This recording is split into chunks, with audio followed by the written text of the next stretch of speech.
Here we go, welcome back to the channel. It's Friday Coffee Afternoons with Johnny. How are we doing all today? Are you missing the Muay Thai Fridays? Where have they gone to? Maybe they were just out for a limited time, or maybe I just want you guys to get more interested in doing those Muay Thai videos, and I would like you to subscribe to the channel if you haven't already done so. If you're looking out for the Muay Thai channels, make sure you hit that notification bell so you get all the updates for the particular videos that are coming up. At the moment, we're going to have Science Fact Fridays, and why this is because when it comes to training, when it comes to lifestyle, when it comes to anything around training, we need to understand how the protocols work in order to better become more efficient and just enjoy training more in general, because we see progression, and progression scales come from essentially finding a plan. Now, what are we going to talk about today? Well, it's periodization. What's periodization, you ask? Some of you may know, some of you may not, but that's okay. If you know what periodization is, great. You can maybe listen to this and structure it better, or if you have no idea what it is at all, I'll try and explain it the best I can so you guys can use this tool. So remember, this is a tool. It is a program essentially, but there are many ways you can do this program. So it's more like a concept than an actual program itself. So periodization was invented in the 1950s by some Russian dude. I'll pop his name below. I can't even pronounce it. I ain't going to pretend to pronounce it. If you guys can pronounce it, comment below if you can. I'll put the name down there now. In the 1950s, it was invented for the Olympics. Essentially, it was during a 12-week block or whatever block they wanted to do. So this block, this cycle that we can go through can last for any period of time, but it's to peak for a particular event, for bodybuilding, for strength training, for athleticism, for whatever it is you need. And it's been adapted over time to suit people's needs. So we're going to do it in a format of building muscle. So this periodization format for building muscle is exactly what we want to do so we can peak for our bodybuilding contests. Obviously, I'm very flat right now, but I haven't been doing my peak training. I've just been starting my cycle. And I'm not talking about that cycle, if you know what I'm saying. You know who they are on Instagram and these other pages where they pretend to sell certain supplements, but the supplements they're taking are the special kind, if you know what I'm saying. The orange juice kind. Anyway, let's move on. So, what is periodization? Well, let's break it down. There are three components to periodization. There is the macrocycle, the mesocycle, and the microcycle. So the macrocycle essentially is the overall training plan itself. This can last from 6 months all the way to many years. It just depends on what your plan is. So this is the overall plan. Then you've got the down one, which is the mesocycle. That divides the macrocycle up into training protocols. So you can go through, if it's building muscle, you can go through a hypertrophy or endurance phase, you can go through a strength phase, and you can go through a strength and power phase. So this is separated into 3 or 4 different categories so you can peak for muscle growth or for strength at the right time. I hope you're following me here. Don't worry if you're not, I'll put some pictures up and go over that. And what's the microcycle? So the microcycle is just what you're going to do on that given week. So it could be a push-pull week, it could be a upper body, lower body week, it could be a full body week, or you could simply put it into a structure where you can do split routine. And a split routine is essentially where you do a chest workout, a shoulder workout, a tricep workout, and an arms workout in one day. So you do them on different days per week. And of course, you need to categorize that on how many days you're going to be working out that week and how many sets you're going to be doing, etc. So it's just a breakout of the work week, of the workout week. So I'll put it down into phases. The hypertrophy phase, or simply the muscle building phase, is usually the phase where you do the most repetitions. So you've got intensity and volume and intensity. So you want to mix it up to cycle it in a periodized way, in a way that over a structure of several weeks to 6 months, you're going to get a goal of peaking out for the biggest muscle growth possible. So I would recommend starting out in the hypertrophy or endurance phase, where essentially that's anything between 10 to 20 reps. And if you put that into a percentage plan, that's 60 to 75% of your maximum repetition of 1 rep max. If you know what your 1 rep max is, great. If you don't, just go for feel. If you're pushing out to get into near 20 and you get into absolute failure, I wouldn't recommend going to absolute failure. I'd recommend, if you can get to 20, leaving 1 or 2 left in the tank, because each set wants to be as good as the previous set. You don't want to do one set where you blitz it and you're amazing, you can do 20 reps, and then all of a sudden you're able to do 12, 8, 8, 8.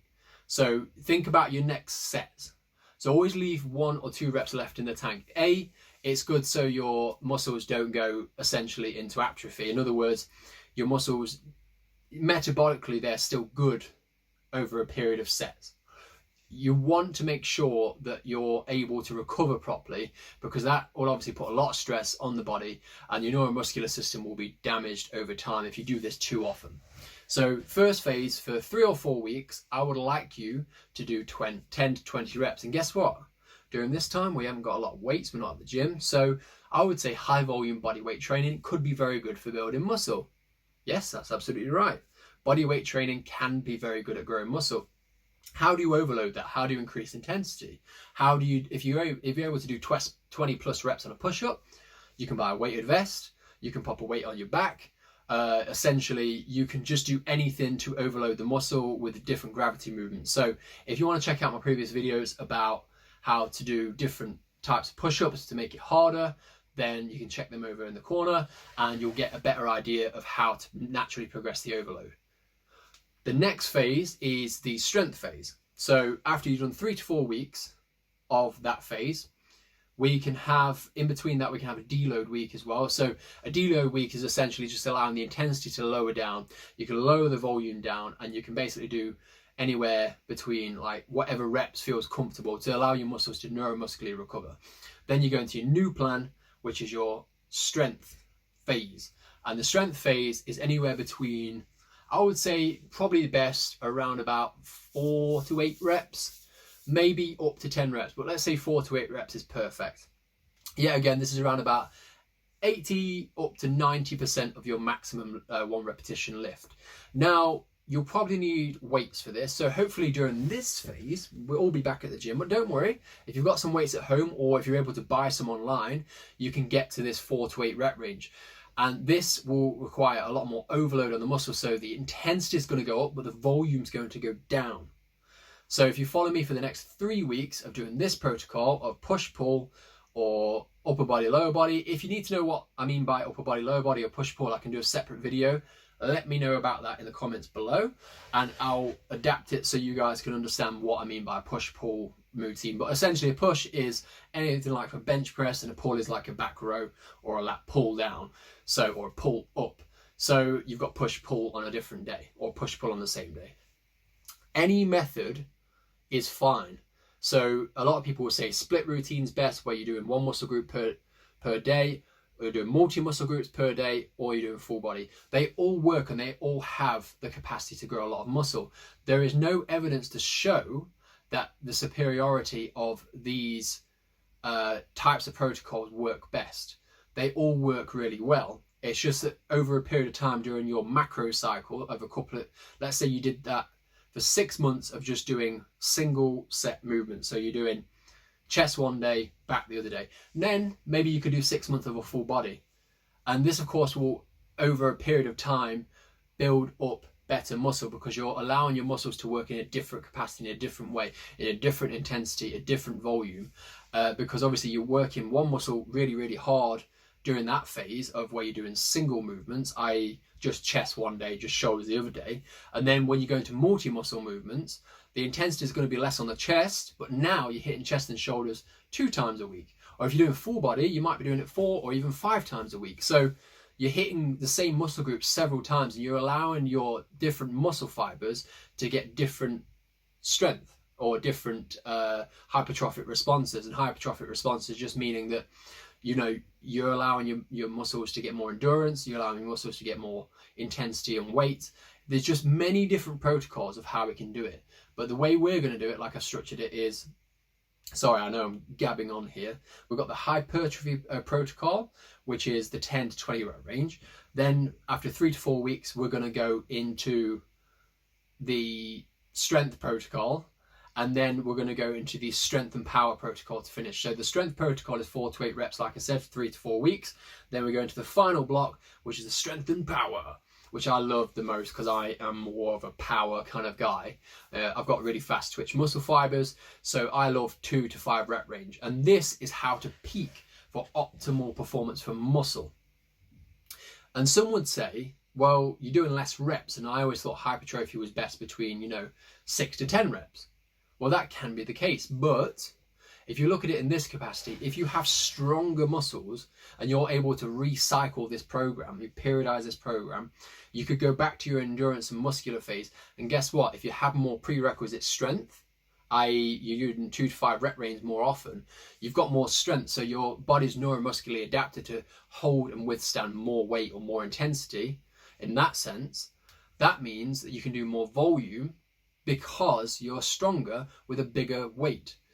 So let's say before you could do a bench press for 60 kilos for 10 reps. Now you can do 80 kilos for 10 reps. So you've allowed your muscles to get stronger. And in my personal opinion, this is an opinion, by the way, this isn't necessarily a scientific fact, because there are a lot of evidence to go for and against, and it's so convoluted what the evidence shows that it's down to interpretation a lot of the time. So as a strength coach, as a personal trainer, and as someone who's a nutritionist, I personally believe that this phase of training is best, this protocol is best.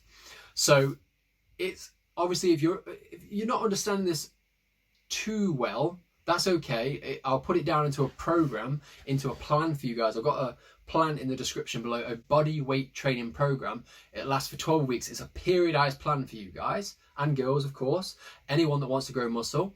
This is a way to get yourself into a periodized program so you're able to peak for pure muscle growth. There's a nutritional guide in there as well, which of course is going to be there for peak nutrition, and peak nutrition is absolute key in order for muscle growth. If you're able to grow muscle through nutrition and through training, you're going to get twice the results as if you were just doing good training or just good eating. So you want those two combinations together. I've got a 24-hour service on my messaging service on there as well. So if you are having any questions about supplements, about anything that's not on the nutritional book that isn't already added for you, then of course I'll be able to tell you, update you, and you can get the best results possible. And when that 12-week period is over and you're back at the gym, I have a periodized plan for you guys coming up there. I'm writing this one up now. The perfect plan, what I believe is the perfect plan, of course, it's all down to interpretation, for building muscle. And someone who's been training people for years, I do believe that this is the best peak program. And of course, I'm a strength coach as well, and I'll be doing a strength coach plan, a strength plan for you guys as well. So let's reiterate: macro cycle, the whole plan. The mesocycle divides the macro cycle into we'll give it 3 to 4 week periods of where you do a set training protocol of set reps, i.e. 10 to 20 reps, 4 to 8 reps, and then finally 2 to 5 reps. And then, of course, the microcycle breaks down into weeks. So in that week, the microcycle, you would be doing a push-pull, a deload week, and essentially just whatever works for those 3-week periods of 10 to 20 reps. And then, so it's basically just kind of like working your workouts that week, how many days you work out per week. So at the start of the phase, you might only be working out 3 days per week. In the mid phase, you may be working out 4. And in the final phase, you may be working out 5 days per week. So that's why the microcycles are very important as well. So you can structure it in a way that you know you can peak for performance, you can peak for muscle growth, and you can peak for strength. I hope you've had a better understanding of what a periodized program is. There are many different styles of programs. There are undulating programs. Essentially, that's non-linear programs. I believe they don't work best for muscle growth, and the science does point to that as well, but if obviously you don't know what that is, that's fine. I can go over that in another video. If you want to know more about that, let me know down below. And then we've got the non-periodized programs and the reverse periodized programs, which also work quite well. There are many different concepts and many different ways of growing muscles. There are many different protocols of styles of training: upper body, lower body, full body, split routines, and they all work really well, but they all work best in phases. It's knowing what to do, and it's knowing how to do it. Now, I hope this video has helped you guys, and I hope you've enjoyed Fitness Fridays with Johnny. If you want Muay Thai videos to come back, remember to subscribe wherever the bell is and notify me. Comment below. Let me know what you think of this video. Did you understand it? Would you like any more information? Am I gabbing on too much? Do you want me to slow down? Okay. Anyway, I hope you enjoyed this video, everyone, and share.